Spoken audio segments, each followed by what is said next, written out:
तर शरद पवारांनी पुन्हा एकदा अजितदादांची नक्कल केली आहे। अशोक पवार असा कसा निवडून येतो असं दादांनी म्हटलं होतं आणि अजितदादांच्या या वक्तव्यावरूनच शरद पवारांनी अजितदादांची नक्कल केली आहे। वाट लावली, बाकीच्या सगळ्यांची वाट लावली आणि मंत्री व्हायला निघाला।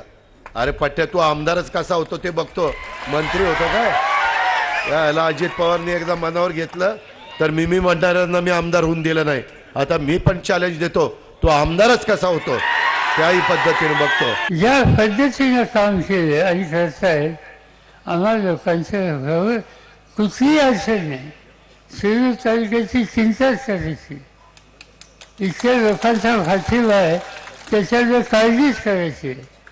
काळजी आम्हाला फक्त एकच करायला लागते, काही माणसं बाहेर न्यायचं आणि सांगतात कसा आकार करण्यात चालू होतो हे बघतो।